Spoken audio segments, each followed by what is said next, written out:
Hey guys, today I'm gonna do Love and Hip Hop Hollywood Season 1, Episode 3. It was an okay episode. It's a gang of bitch boys. I'm gonna say that every week until some of these boys be a grown ass man. These are some damn bitch boys. I mean, Omarion, I'm okay with him, but he a bitch boy too. It starts off with the biggest bitch boy of them all, Ray J. And where it started off last week with him and Teairra Mari at the tattoo shop. Where, they started off with him, Teairra Mari. I'm not going with that Teairra Mari. Teairra and Hazel, they arguing, and Ray J walks in with the box, drop it on the ground, and say, "You happy?" She like, "Are you serious? Are you fucking serious, right?" And he was like, "Well, you did it to me, and you did it at my party." And she was like, "Your girl came up to me. I was talking to you, and your girl came up to me." So that's who I'm sorry, but that's who everybody should be mad at, the girl. Not why is everybody so fucking mad at Teairra Mari for that? Yeah, she pops off. Yeah, she drama filled, but I'm sorry. I do not blame Teairra for that goddamn fight. Well, lack thereof. But yeah, he's such a fucking bitch boy. And I do like how Hazel, dropped her beef with Teairra and like, fuck that, that's my homegirl. We going after this nigga. Let me get you out of here before she thought any more goddamn thing else. Cause Teairra had every right to pop off at Ray J in that tattoo parlor just as well. This motherfucker drops her clothes, talking about that's what you want, your dirty ass clothes and your female products, and he just trying to embarrass her. And I'm like, oh my God, like, I'm so tired of dudes not being grown and don't know how to get out they fucking punk ass feelings and go at females this kind of way. Like, really? You the one started the drama by even saying the girl threw the shit away. Instead of saying, let me go see what I can come up with and then get you your stuff. But you just, my girl threw it away. So come on, like, Ray J be doing this shit for the cameras. I don't know. But anyway, moving on, you had Nia and Soulja Boy in the bed. She's still kind of pissed off at him, but not pissed off enough to not be still fucking this nigga. And he like, okay, you still mad, and can we get past this and all this shit, and I want to be a family. Did y'all notice, was they sleeping on a twin bed? Because that bed was small as fuck. Was it just me? I don't know. That bed was small as fuck. But I'm sitting there like the whole time he talking, I'm like, girl, why are you falling for this shit? You not ugly. You got a daughter. You don't have to deal with this whack ass little boy. But hey, I'm so tired of these girls and not knowing where they morals at. And I'll be over there sitting there like, who the fuck raised them and not know that we as women don't deserve this kind of shit? Where the fuck is your brothers, homeboys, so you will know what not to deal with and what to deal with? I thank God for my homeboys that I grew up with when I was younger, because now, being a grown woman, you know what is game, what is not game, what is acceptable, what is not acceptable. I'm glad I had a brother to show me that type of, just more than one brother, but I have brothers to teach me this ain't cool. And if this kind of shit happens, you better call one of us to come check this motherfucker. Maybe it's just me. I don't know. I'm quite sure I got some subscribers out there like, girl, yes, it's not just you. Because what they do this shit at?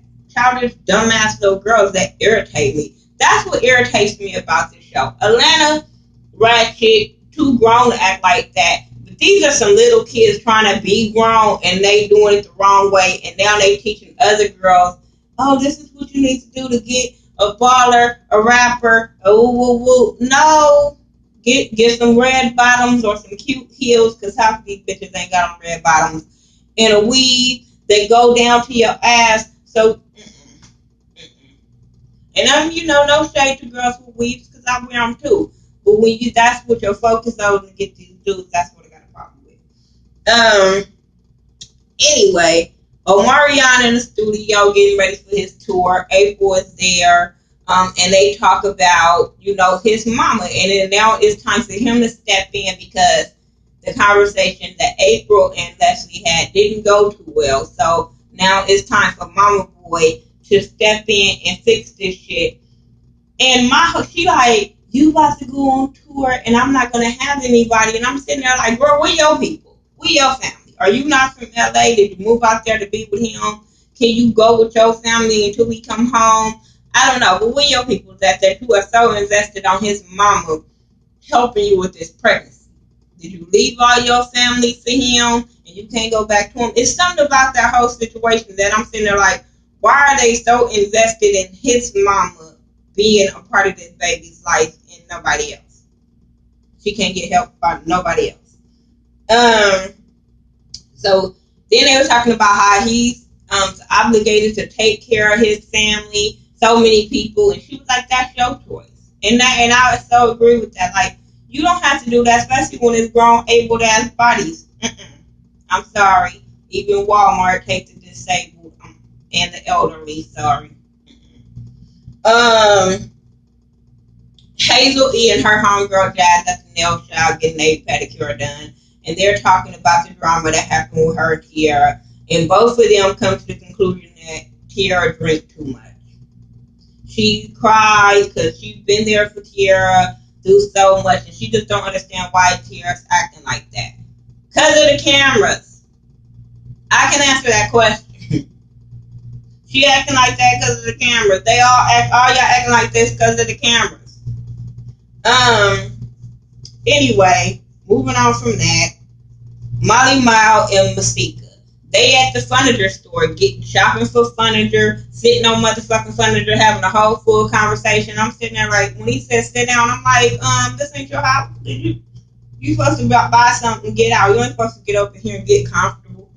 But he's seen her bullshit ass lines about how they together and how he like her, and she's so fucking excited. This is why I was still getting irritated. Like, where are these bitches' brain cells? Because I'm just sitting here like, oh, he just seen her all these lines and she's falling for it. This is where you can tell that she is looking for love in all the wrong places. How a nigga can buy you some shit and you think he's your dude. No. But hey, whatever. Omarion and April and Fizz and Amanda, they sit down and they talk about Moniece and how Moniece turned up on Amanda. Yes, I think she turned up on Amanda. Yeah, I think she was wrong. Do I think this is the time and the place to be having this conversation about your baby mama with the other two? No. But okay, y'all needed something to talk about at the table. Now Fizz is talking about he needs to check Moniece because she went at his girl. But my thing is, if y'all all would have did it like a grown up and all y'all would have sat down together, that wouldn't have happened. So I blame you, Fizz, for that even going down, because you knew this girl wanted to meet with your girlfriend. You knew your baby mama pops out. Y'all should have all met up as grown ass people and figured out that situation. Not, here this side, then we hear this side. Because my thing is, the truth don't come out until both parties in the same damn room. And he's going to bash her and make himself look good as the parent. When she get with her homegirl, she going to make it seem like she's the victim and she's trying. But my thing is, when y'all get in the same room and talk like grown-ups and not bash each other and go back and forth, then I'm sorry, nothing's going to get resolved with this triangle. Well, this square, because the little boy is involved. But nothing's going to get solved because nobody know how to talk to each other. Nobody know how to communicate. Everybody is still living off the past. And let me get on to that while I'm just right here talking about them instead of coming back to them. When he met up with her, or whatever, in the studio, he basically was trying to lay the law down for her. Instead of y'all trying to compromise on some shit, he over there talking about he needs to know where she lives at, but she can't know where you live at. And he talking about because the last time I had to get a restraining order. That was a long time ago. And if she's trying to make things work for her son, I'm sorry. Nigga, you want to know where I live? I need to know where you live. Now, he bust her out on the shoe shit where he was like, you can pay for tuition and some shoes because you got on some new shoes. Now, I don't know how much the tuition is, but I'm quite sure it's a lot. So, but my thing is, boo, you got to kick in on something. Kicking in on nothing is the problem, but you got to kick in on something because I can't be on your side and going to bat for you as a mom, at least if you ain't kicking in on motherfucking nothing, no time, no shoes, no tuition, no food, no nothing. So just the same way I would go off on a dude who are always saying, oh, I bought him some shoes. Motherfucker, it takes more than some shoes to take care of a child. A motherfucker can't put on his shoes in the goddamn dark. I'm just saying. So the same shit goes the same thing for Monique. Bitch, help out on a bill. Help out on something. Especially when you living from pillar to post. You can kick in on some, at least some shoes. Let's start off there. Let's start off small, work our way up to the tuition. But kick in on something.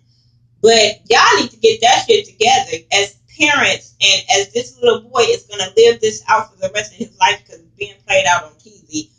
Come on. Y'all need to, by the end of the season, I hope they work some shit out and be able to compromise because I hope this is not going to be their storyline every season. It's fighting over a child because they can't get over their petty ass differences. Mally Mel meets up with Nikki, baby. And he feeds her some bullshit ass lines talking about he's not with Masika, that he found out she was saved. He said he met her through Beeper, so at least him and Masika both say that part. But he ain't fucked her. It was only oral. I'm like, oh my fucking God. Whew. And then she ended up falling back to kiss him and all that kind of shit. And she's still wearing the promise ring he gave her. I'm like, girl, he gonna need that back. Because they raided his house yesterday, so he might need that back. I'm like, yeah, they would raid his house today. They love him hip hop air, but okay. But they say he wasn't home, but this motherfucking and now the way he playing these bitches, and it's a rumor that he is doing human trafficking. He has an escort service out here, and the way these dumb bitches is acting, and then homegirl, what's her name, Nikki baby, got the strip club. Just saying. I'm just saying. Nikki Baby got the strip club. Got the girls working over there. Then Masika ended up going over there from probably the strip club and the video vixen to go be in the house. Now the bitch thinking she running something because she ain't got to be over there selling her pussy for everybody else. She could be selling for him. I don't know. Just a rumor. But I'm just saying. Just some whole fucked up with they old triangle. Teairra in the studio singing her song Butterfly. I think that's what it's called. She didn't sound that bad. She could sing. I give her that. Hazel come in and Hazel want to talk about the drama, the shit that went on between her, and then they going back and forth. And she felt like she wanted to vent. Teairra felt like that was my party. Didn't nobody want to hear that shit.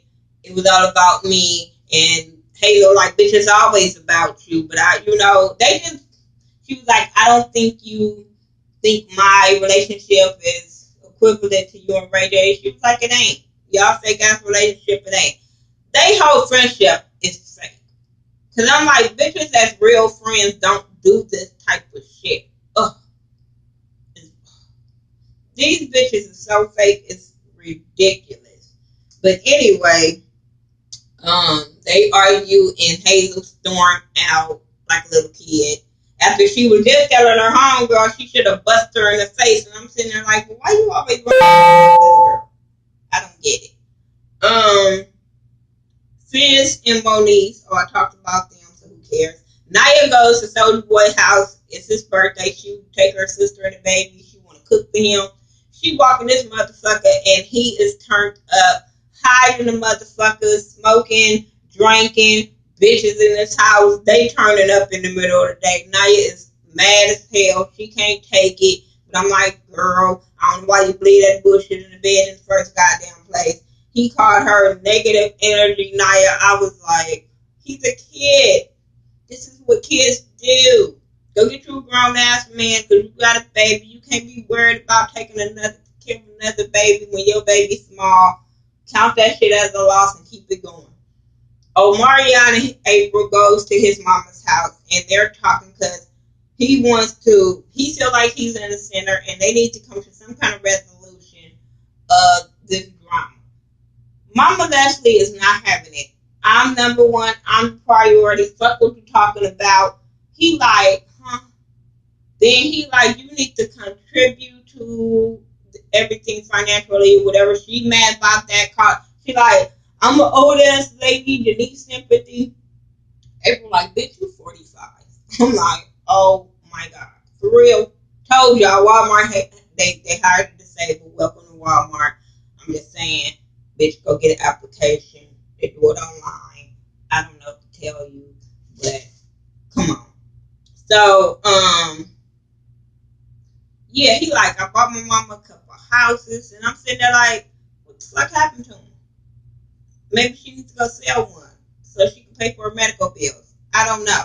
But how are you buying them? How is she losing them? She can't maintain them. One of y'all can't maintain them. I don't get that. But yeah, her blaming April for this shit, I'm like, no, lady, I'm not gonna like her. I'm not gonna like her. I don't like these kind of mamas, so I don't even give them much attention.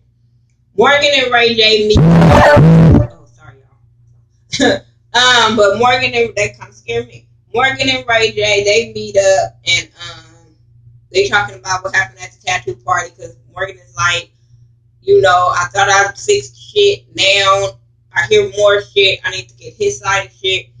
And he gets mad at Morgan because Morgan tells him he's fucking wrong. He drunk in a motherfucker. He burning the couch at the place. I'm like, do you know you gotta pay for this stupid? Why you over there drunk and hanging up? That's why you're on fucking probation now, you dumbass little bitch boy. I don't know. I don't like Ray J. I used to like me some Ray J, but the more he get on TV, the more embarrassing he is because he's around my age. He's a little younger than me, but he's around my age. And I feel like once you hit 30, you really shouldn't be fucking acting like this. I'm sorry. But he kept calling Teairra a skank hoe, a bitch, and he called a skank bitch, a hoe, and all this kind of stuff. And he tells Morgan she needs to apologize to him. And I'm like, for what? He like, you either gonna be on my side or I'm like, who does this? Kids? Okay, yeah, my bad. Brandy's little brother. Okay. Anyway, Teairra and Hazel,